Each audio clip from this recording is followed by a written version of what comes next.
Hello mga kumarites! So ayan, tinatamad na naman tayo mag-intro. Linggo nga pala ito ng umaga at ayan, medyo nakatulog na nga ako ng kaunti pero nagising din naman. Grabe, ang sarap matulog. Pero alam nyo, pagka ganitong alam ko na wala nga akong pasok sa gabi, hindi na nga ako masyadong nagtutulog niyan. Iniisip ko kasi baka hindi ako makatulog sa gabi, tapos yun, hindi tayo makatulog, day shift pa naman tayo. Pero bago nga ako nag-idlip kanina, naglaban naman ako ng mga uniform, nagsaid ako ng mga damit namin. Tapos wala nga pala yung aking darling umalis, pero pinagluto niya nga pala ako ng aking almusal. Akala ko nasa lamesa, nandito pala. Sabi ko kasi sa kanya, pagluto niya ako ng lomi para pagising ko, may kakainin na ako. Wala kasi kaming OT, kaya maaga ako napaidlip kanina. Siguro mga alas 8 na ito ng umaga. Kaluluto nga lang pala nitong lomi at medyo mainit-init pa nga.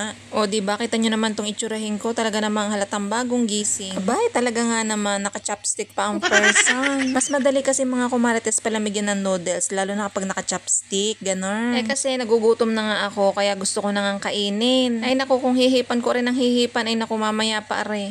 Pagka nga ganyan naka-chopstick, pag hinipan mo, malamig na agad yung noodles. O, alam nyo na ha, alam nyo na. Pagka ganito nga mag-change shift tayo, halos wala na nga rin namang rest day, no? Dahil iidlip ka lang, tapos yung mga gawaing bahay, kailangan gawin mo na agad dahil kinabukasan may pasok na naman. Pero kahapon, nakapaglaban na naman ako, tapos yung mga sampayan ko nga, akin titiklopin na laang. Gusto ko kasi bago nga ako humilata ulit at bumalik sa pagtulog, ayos na lahat yung mga dapat kong gawin. So, fast forward na mga kumarites, tanghalian na nga to. Actually, hindi na nga to tanghalian kasi alas 3 na nga ito ng hapon, nakaramdam lang ako ng gutom. Umuwi nga yung aking darling at pinagsangag nga ako nitong kanin, tapos ako na yung nag-air fryer ng aking ulam. Naglagay nga lang pala ako sa air fryer ng tilasampagot at saka ng spam, yun nga pala yung ulam ko. Tapos suka na may bawang, tapos naglabas nga din ako ng manghuwan, inuulam ko nga pala yun sa kanin. So ito nga pala mga kumarites yung ulam ko, yung Korean spam. Murang-mura ko nga lang pala yun nakuha sa TikTok, lalo na pag bibili kayo naka-live sila. So ayan, dinurog-durog ko nga muna itong manghuwan tapos isinama ko na sa kanin. Ang sarap. Kahit nga lang yan ang ulam ko, sob